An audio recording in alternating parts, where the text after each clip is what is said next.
France. Depuis le début des années 2000, le phénomène des tributes est apparu en France. Alors il s'agit en fait de musiciens qui reproduisent à la note près les grands titres d'artistes ou de groupes aujourd'hui disparus ou alors qui ne souhaitent plus faire de scène, comme par exemple ABBA ou tiens Jean-Jacques Goldman. D'ailleurs, c'est dans le Nord qu'est né le tribute Goldman, mais ce soir c'est un tribute international qu'on va rencontrer qui rend hommage à la dernière tournée de Coldplay. C'est le groupe Coldplay et je suis avec Pierre Delcambre, le chanteur. Bonsoir Pierre. Bonsoir. Comment on se sent à quelques minutes de monter sur scène? Eh ben bien, avec plein d'ondes positives et plein d'énergie. Plein d'ondes positives, plein d'énergie et puis un groupe aussi. Oui. On va les présenter, on va les rencontrer. On les présente. Alors c'est qui tout ce petit monde? Alors, et quel instrument aussi, que je me trompe pas? Évidemment, à la guitare et au chœur, on a David Bizet. Bonsoir. Bonsoir David, ça va? Ça va bien. Comment on se sent à quelques minutes de monter sur scène? Bah excité, très excité. Parfait.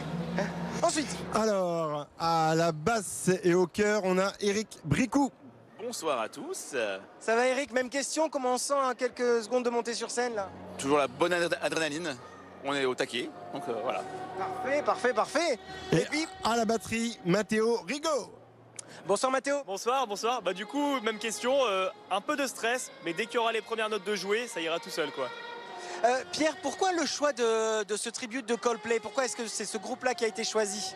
Alors à la base, c'est Kevin Cartier en 2012 qui a vu les vrais Coldplay au Stade de France. Et il est ressorti de la conquille en fait. Au départ, il avait pensé à un tribut de U2 et finalement, quand il a vu l'interactivité avec le public, c'est ça que je voulais dire. Et là, il s'est dit c'est bon, ça sera Coldplay qui va faire. Ok, donc on peut s'attendre là aussi de l'interactivité avec le public. Ouais, on fait tout ça va être génial. Oui, alors c'est quelle tournée que vous allez proposer là sur scène? Alors c'est la même tournée que eux font actuellement. Donc ça va avec le dernier album de Moon Music. Ici, on est dans un endroit assez particulier, ici à Cambrai. Ça vous fait quoi de jouer dans une salle de concert qui est un peu différente peut-être que de celle dans lesquelles vous jouez habituellement? Bah, c'est toujours un bonheur de jouer, donc voilà, on s'adapte, même si c'est un petit peu plus petit.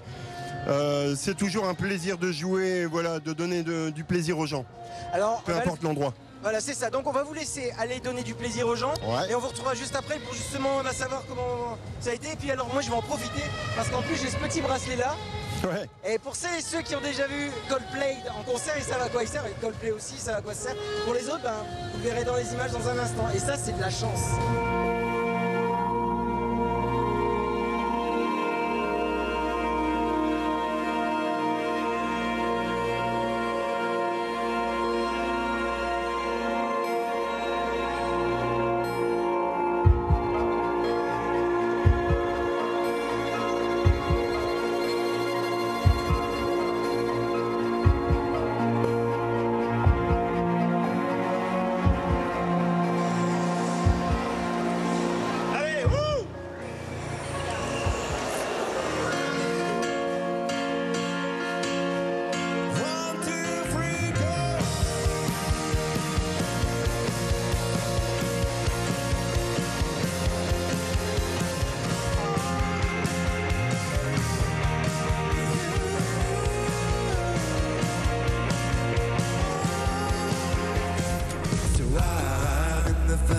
The shadow of day. And so I pray. Somebody come and show me the way.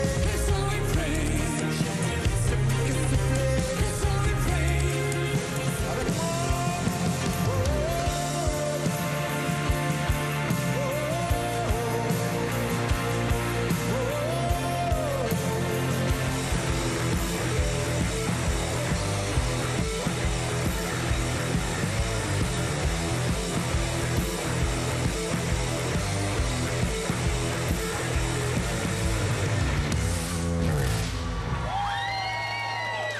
On les a déjà vus au Stade de France et c'est pareil. Franchement, c'est très bonne ambiance.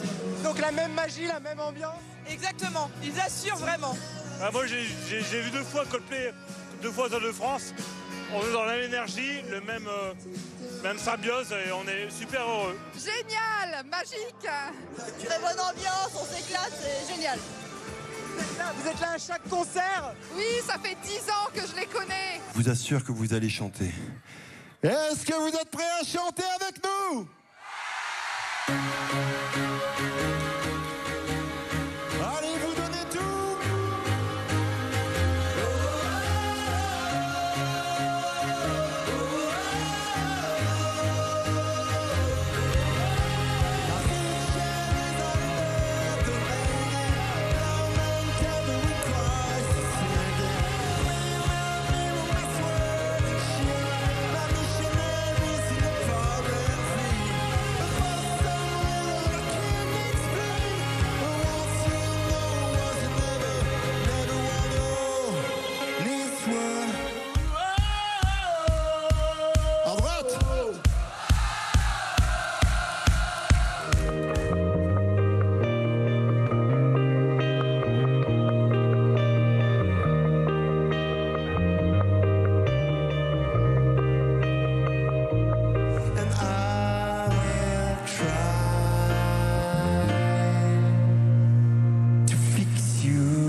sûr. Ah ouais, non mais vraiment, ils sont sensationnels, sensationnels. On les adore. C'était magnifique, un superbe moment, beaucoup d'émotions, plein d'énergie. Je ne connaissais pas le groupe et franchement ils ont très bien repris les musiques du vrai groupe, donc franchement super, franchement très très beau groupe. Vraiment des professionnels, hein, franchement du niveau, hein. Bravo. Ça c'est fait comme on dit. Alors les gars, allez, Bravo mon gars. c'est bien. Là, ce que vous venez de voir, c'était des extraits de Coldplay, mais on va leur demander eux ce qu'ils en ont pensé. Toute cette énergie, moi, tout ce que j'ai ressenti. Alors les garçons, Eh ben, impeccable. On a donné de la joie, du bonheur, des ondes positives. C'est tout ce qui compte. tous les quatre, là, c'est bon, là, l'énergie, elle est encore là, elle est encore diffuse. Vous êtes prêts à continuer toute la nuit, là?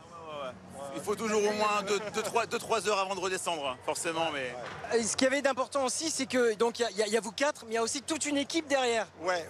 Alors, c'est important de le rappeler parce que sans eux, voilà, on n'est pas grand-chose et c'est vrai. Au son, il y avait Emmanuel Gauthier qui fait un super boulot.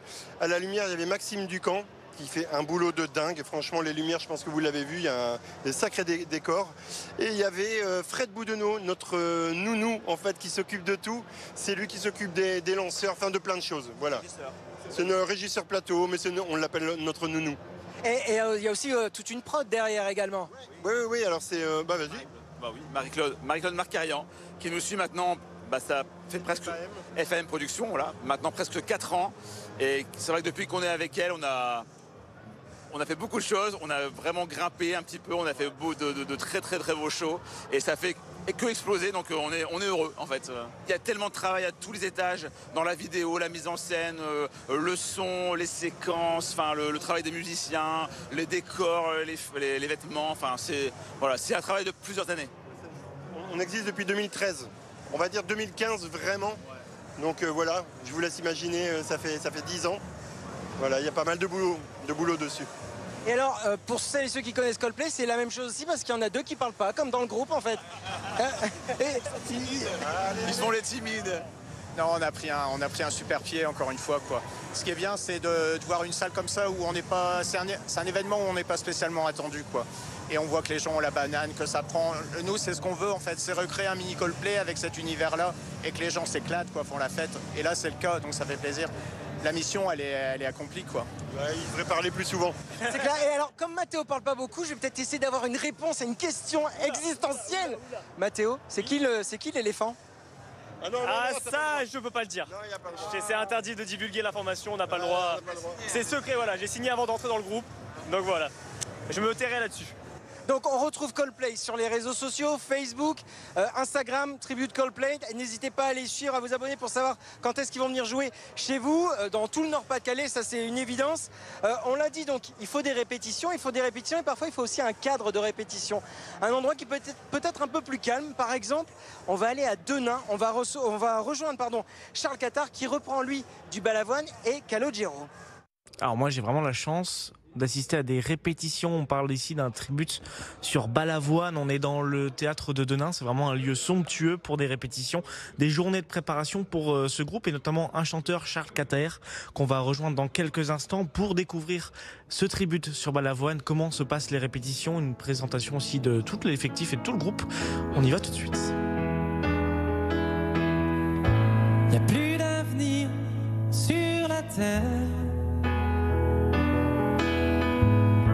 Il y a quelque chose qui ne tourne pas rond dans le système solaire. Des heures de préparation pour ce tribute à Daniel Balavoine. On va rejoindre le chanteur Charles Catard. Bonjour. Bonjour. Pourquoi avoir choisi un tribute sur Balavoine? Bien parce que Balavoine reste Balavoine. C'est un artiste que les gens aiment encore de nos jours. 40 ans après sa disparition, ses chansons résonnent encore. Voilà, si je dis L'Aziza, Mon fils, ma bataille, Je ne suis pas un héros et plein d'autres, à mon avis, il y a encore une attente au niveau du public. L'artiste manque parce qu'il est parti trop tôt. Ma première scène, j'avais 11 ans et c'est une première partie d'une fête nationale que j'ai faite dans la ville où j'ai grandi. Et j'ai fait 45 minutes de Daniel Balavoine en fait. Donc j'ai ça dans le sang depuis longtemps et dans le cœur aussi. Pour les 40 ans justement en janvier 2026. Voilà. Vous n'êtes pas tout seul évidemment, vous êtes le chanteur, mais vous avez une équipe avec vous. On va découvrir chacun de vos équipes, on va les découvrir. J'ai beaucoup un de par chance. Moi, j'ai beaucoup de chance d'être entouré d'une équipe formidable. Ici, on est en résidence. Ça veut dire qu'on répète pendant une semaine dans ce lieu superbe. On a vraiment des conditions formidables. Donc au Théâtre de Denain. Au Théâtre de Denain, avec aussi des artistes sublimes ici. On y vient, vos artistes. Alors, on a le directeur artistique et claviériste ici, donc Bastien Macouane. Bonjour. C'est idéal pour vous de jouer Balavoine, ça vous procure quoi comme sensation? En fait, moi j'aime beaucoup l'idée parce que ça utilise beaucoup de synthé. C'est vrai. Hein. Parfait pour quelqu'un qui fait du clavier. Et puis c'est rock. Ça gâche à rien. Merci. Je vous en prie. On va continuer à faire le tour. On a la basse qui est juste ici. Un autre Charles, je crois, c'est ça, hein, pour la basse.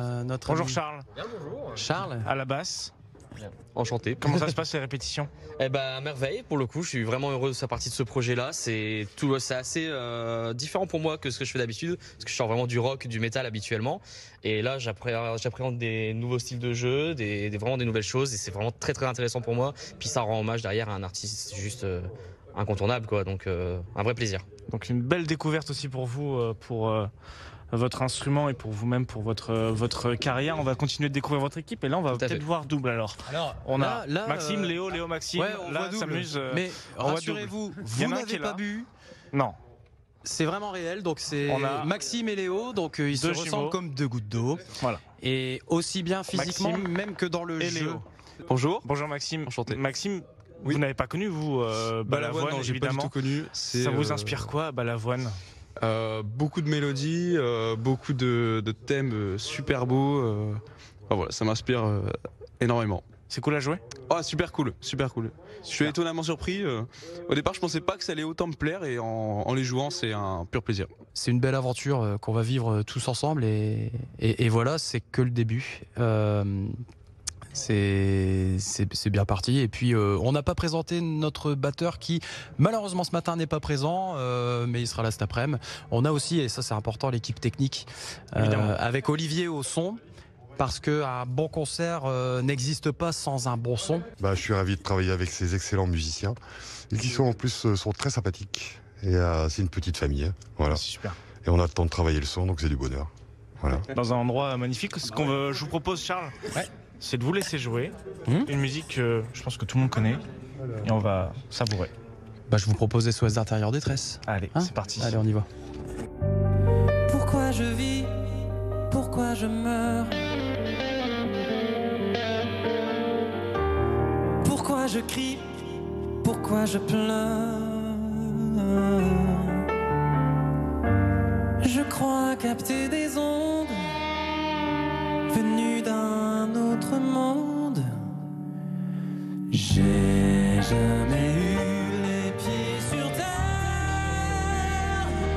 J'aimerais être un oiseau. Je suis mal dans ma peau. Je voudrais voir le monde à l'envers. J'aimerais être un oiseau. Dodo l'enfant d'eau.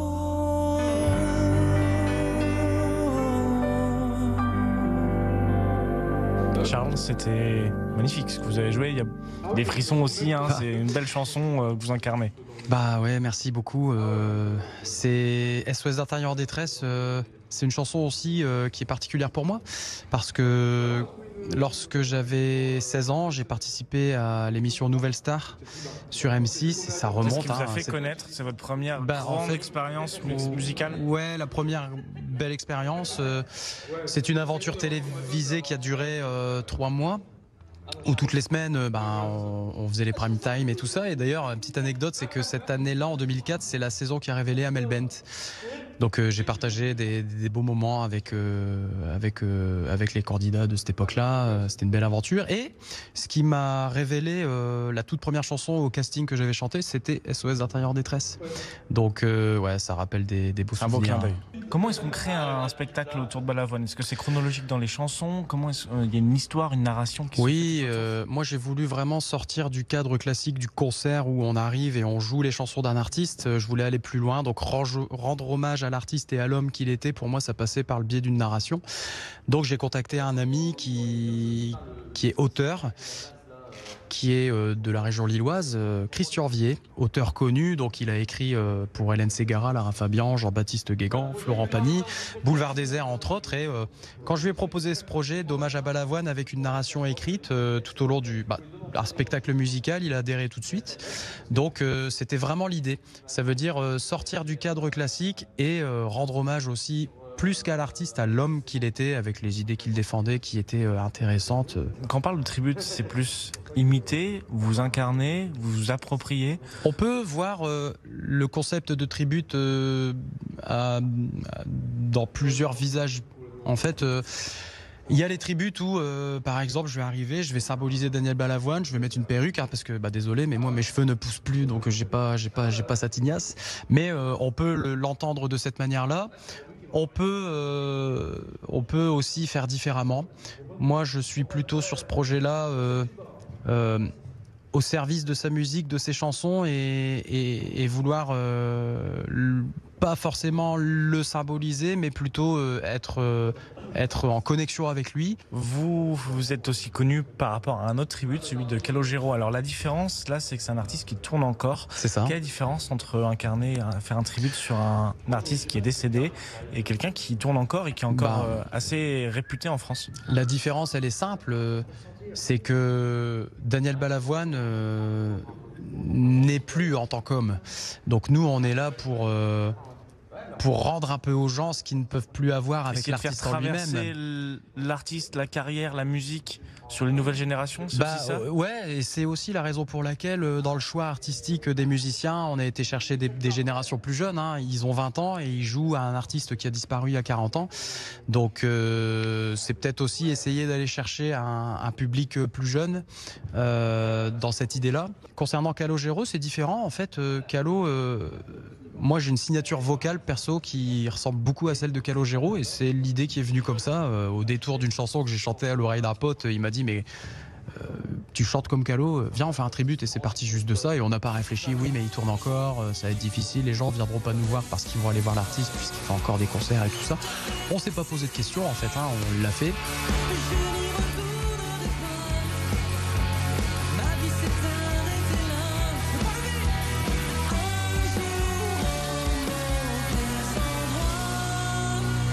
Et ce qui se passe aussi avec le tribut de Calogero Un jour parfait, c'est que on aime beaucoup ce répertoire aussi qui est très mélodique. Et vous le connaissez personnellement? Alors non, jusqu'à maintenant non, mais j'aimerais bien un jour le rencontrer, pourquoi pas, hein. Et s'il regarde BFM TV, Calo, je fais un appel, si vous voulez bien partager la scène avec moi, ça serait magnifique. Voilà. Le message est passé. Sur votre carrière, justement, on a parlé de la Nouvelle Star en 2004, vous avez aussi fait The Voice en 2023. Ouais. C'est une expérience qui vous a apporté quoi dans votre développement? Finalement, cette expérience The Voice a été très rapide. C'est juste le temps d'un passage télé qui a duré quelques minutes. Mais ce passage télé a eu beaucoup d'impact dans nos vies. Pourquoi je dis nos vies? Dans la mienne et celle de ma femme. Et aussi au sein de notre famille, parce que The Voice, notre passage télé, a permis de mettre en lumière notre association, La Petite Bulle de Lulu. Pour notre fils malade, Lucien, hein, qui est atteint d'une maladie génétique rare. Il n'y a que 3 cas diagnostiqués en France et 400 dans le monde. Et The Voice a permis de mettre en lumière le combat qu'on mène pour la recherche médicale, un traitement sur la maladie de notre fils. Et on voit qu'il y a eu quand même un fort impact, puisque suite à ce passage télé, on a eu beaucoup d'appels de gens qui voulaient nous aider, nous donner un peu d'argent, effectivement, oui, mais aussi nous donner de leur temps pour être bénévole au sein de notre association. Donc ça nous a permis aussi de faire beaucoup d'événements derrière, récolter des fonds et envoyer donc à la recherche médicale aux États-Unis. En tout cas, toutes les informations sur votre association est partagées à l'écran avec évidemment le site internet. Merci beaucoup Charles pour votre temps, pour merci les répétitions qu'on a pu assister, c'était vraiment génial. Moi je vous donne rendez-vous avec Emmanuel, on va se donner rendez-vous au Paquebot à Orchy. On va retrouver Sébastien Louguet, le directeur technique et de la programmation du Paquebot, pour justement évoquer la programmation de ces tributes. Coldplay, Indochine, ABBA, Balavoine, les tributes donc se multiplient et viennent occuper vos salles de spectacle. Alors quels sont les avantages pour les salles qui programment ces concerts? Je suis avec Sébastien Louguet, bonjour. Bonjour. Vous êtes le directeur technique et de la programmation du Paquebot, ici à Orchy. Les 26 et 27 septembre dernier, on a découvert le tribute U2 Addiction qui s'est produit donc sur cette scène. Pour bien comprendre, ce n'est pas la salle qui programme le tribute, mais c'est vous qui les accueillez. C'est quoi la différence? La différence. Donc c'est un choix programmatique du paquebot, c'est de laisser les productions spécialisées, puisqu'il y a beaucoup de productions spécialisées dans le tribute, louer la salle pour pouvoir produire justement les tributes, et de façon à utiliser un peu l'image des tributes, la foule qui vient pour voir ces artistes, pour diffuser notre autre programmation. Oui, c'est ça l'effet positif pour vous, c'est que ça permet de découvrir la salle du paquebot et ce qui se fait en plus? Ouais, tout à fait, parce qu'on s'aperçoit que des gens suivent, sont des fans, comme les vrais groupes internationaux. On prend l'exemple de U2, qui découvrent pour la première fois la salle. Et donc du coup découvre un peu l'ambiance, l'équipe qui est chouette ici aussi, qui est très familiale. Et puis par ce biais-là, se disent tiens, il y a tel artiste, et donc du coup reviennent aussi chez nous. Est-ce que vous accueillez beaucoup de tributes par an ici au paquebot? Ça peut aller maximum, souvent c'est 2 tributes. Ces 2 tributes, cette année on a aussi un tribut de Depeche Mode qui est excellent aussi. Donc, mais on choisit quand même. Est-ce que vous pouvez vous permettre de refuser un tribute parce que peut-être c'est pas suffisant vocalement, scéniquement, ou parce que c'est peut-être pas dans l'ADN de la salle aussi? C'est les deux. Alors donc il y a les deux. Après dans l'ADN de la salle, comme on peut voir, c'est qu'on a une programmation super diversifiée. C'est surtout de ne pas avoir le tribute qui revient tous les ans aussi. Surtout c'est ça. C'est de pouvoir proposer autre chose. Donc l'année passée, par exemple, ABBA, tribute ABBA. Donc ça aussi amène dans la salle une tranche d'âge qui est différente aussi. Donc là, sur du U2, on va être sur un retour des quarantenaires dans les salles, 40, 50. Sur ABBA, on va être sur une population plutôt de 60, 70, mais avec toujours la même énergie. Donc voilà, ça fait plaisir. C'est assez sympa quand même. Et comment vous expliquez cet engouement autour des tributes aujourd'hui? Alors l'engouement, à la base, comme on en discute souvent entre programmateurs, c'est vrai qu'il y a cette chose assez étrange.